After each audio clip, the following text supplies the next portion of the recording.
Bismillahirrahmanirrahim. Assalamualaikum warahmatullahi wabarakatuh. Waalaikumsalam warahmatullahi wabarakatuh. Selamat pagi semuanya. Apakah sehat? Kita buka yel-yelnya terlebih dahulu. Selamat pagi. Pagi, luar biasa tetap semangat. SD 1. Saya bisa, kamu bisa, kita juara. Baiklah, untuk pagi hari ini kita kembali belajar pendidikan agama Islam. Untuk pagi hari ini kita akan belajar tentang P5. Ya, kita mulai dengan judul penghijauan lingkungan sekolah, yaitu gaya hidup berkelanjutan. Kemudian yang selanjutnya, sebelum kita mulai, kita tes kehadirannya, kita cek dulu apakah semuanya hadir. Kemudian bagaimana kebersihan kelasnya, apakah sudah bersih? Bersih, alhamdulillah. Maka untuk itu mari kita mulai dengan berdoa. Ketua kelas silakan untuk memimpin doanya ke depan.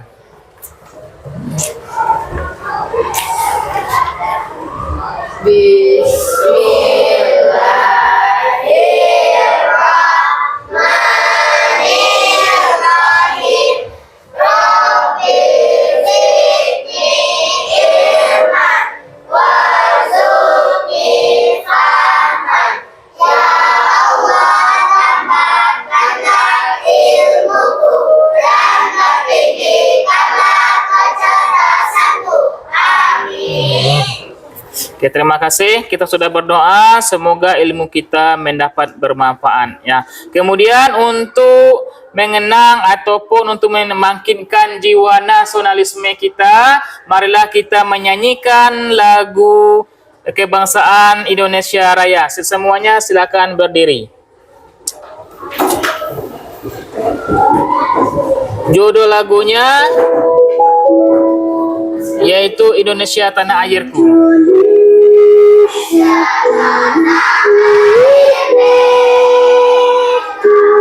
Pusaka kepentingan jaya, Indonesia sejak dulu kala tetap dipuja-puja bangsa.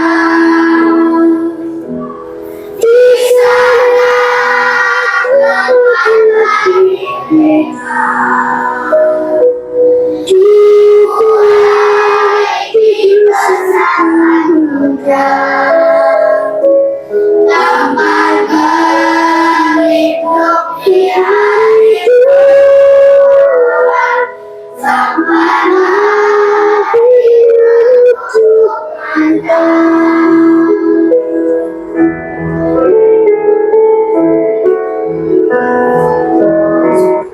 Oke, silakan duduk kembali. Baiklah, untuk pembelajaran tujuan pada hari ini, yang pertama kita bisa menyebutkan bahan yang diperlukan untuk pelestarian lingkungan sekolah kita. Kemudian yang kedua, kita menyebutkan alat yang digunakan untuk pelestarian lingkungan di sekolah kita. Kemudian yang ketiga, mengidentifikasi jenis-jenis tanaman yang dapat dilestarikan. Kemudian menjelaskan manfaat keberlanjutan tanaman yang dilestarikan. Kemudian terakhir menyebutkan nama ilmiah tanaman yang kita lestarikan di sekolah kita. Kemudian pemahaman bermakna, Buya tanyakan kepada kita semuanya yang hadir pada hari ini. Yang pertama, bagaimana cara melestarikan tanaman? Bagus sekali, kita rawat dan kita adakan penghijauan atau penanaman kembali. Kemudian yang kedua, bagaimana cara mengenali jenis-jenis tanaman? Dengan apa?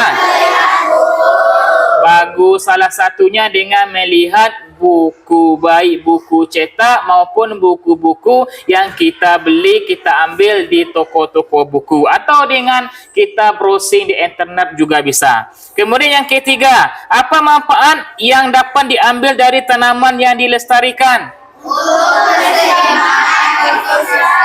Bagus untuk keseimbangan ekosistem, supaya ada keseimbangan antara tanaman dengan air dengan manusia. Kalau seandainya manusia semuanya hidup, tidak ada tanaman, tidak ada tumbuhan, tentu kita tidak akan bisa bertahan hidup terlalu lama. Ya. Kemudian pertanyaan pemantiknya, coba pikirkan jenis tanaman apa saja yang dapat ditanam untuk menjaga keberlanjutan hidup di lingkungan sekolah kita. Terus bagus. Satu contohnya lidah mertua, kunyit, cocor bebek, dan lain-lainnya. Banyak sekali ya yang ada tanaman di sekolah kita. Kemudian, bagaimana cara kita dapat mengenali jenis tanaman yang dilestarikan?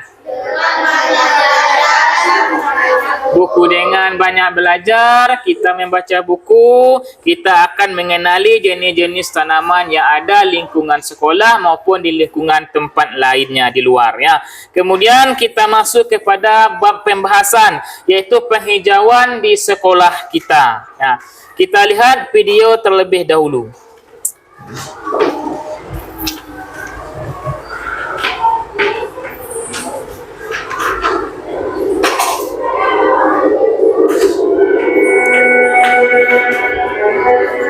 Ini video orang-orang yang suka menebang pohon di hutan. Akibatnya hutan gundul, terjadilah hutan yang tidak lagi dilestarikan.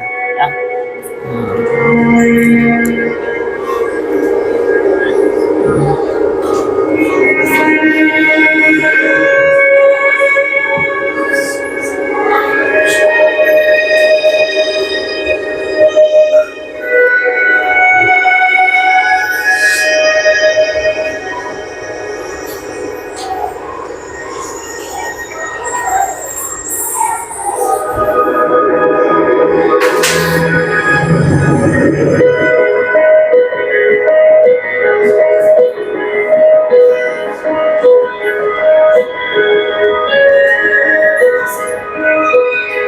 Menurut data yang dirilis oleh World Resource Institute pada tahun 2012, Indonesia menjadi negara terbesar ke-6 penghasil emisi karbon di dunia dengan 1,98 miliar ton emisi karbon dioksida per tahun. Laporan UNDP pada tahun 2007 juga menyatakan bahwa sektor kehutanan menjadi penyumbang terbesar emisi karbon yang dilepaskan sebagai akibat deforestasi dan degradasi hutan.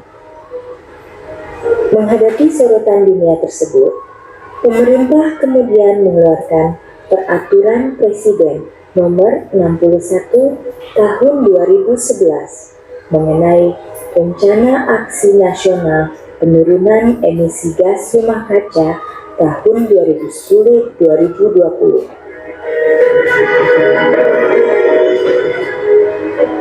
Rencana aksi nasional tersebut dilanjutkan dengan kesepakatan COP21 yang dilaksanakan di Paris akhir tahun 2015. Konvensi tersebut menghasilkan perjanjian Paris Agreement sebagai kesepakatan bersama untuk menangani perubahan iklim. Indonesia sendiri berkomitmen untuk mengurangi emisi sebesar 29% dengan upaya sendiri dan menjadi 41% jika ada kerjasama internasional pada tahun 2030.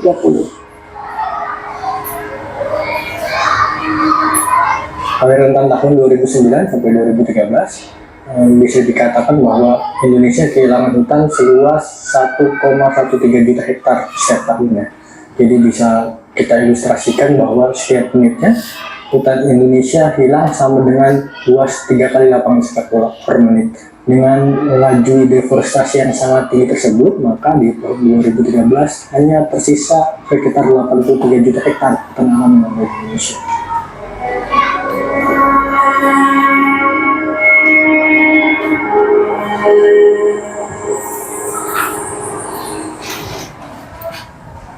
Baiklah, dari video yang tadi kesimpulannya adalah bahwa kita tidak boleh menebang hutan sembarangan. Ya, karena apa? Karena kita tebang hutan sembarangan, hutan kita jadi gundul, akibatnya ekosistem tidak seimbang lagi. Ya, makhluk-makhluk ataupun hewan-hewan, binatang liar juga tidak bisa hidup di tempat hutan tersebut. Ya, kemudian untuk selanjutnya, marilah kita mengadakan penghijauan di lingkungan sekolah kita supaya ekosistem di sekolah kita tidak punah. Ya, baiklah kita bagi kelompoknya. Silakan ke tempat duduk di tempat kelompoknya masing-masing. Silakan kita kerjakan. Kita buat nama-nama penghijauan tanaman yang ada yang sudah kita siapkan kemarin. Silakan dibuka ataupun diperlihatkan semua peralatannya. Itu mulai dari gunting, mulai dari lem. Silakan kita kerjakan mulai dari sekarang.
Baiklah, untuk kesimpulannya untuk P5 pada hari ini, yaitu penghijauan sangatlah penting untuk menciptakan lingkungan yang lebih sehat, nyaman serta peduli terhadap lingkungan. Sebelum kita akhiri, kita belajar, kita baca hamdalah terlebih dahulu. Alhamdulillahi Rabbil Alamin. Demikian, terima kasih. Wassalamualaikum warahmatullahi wabarakatuh.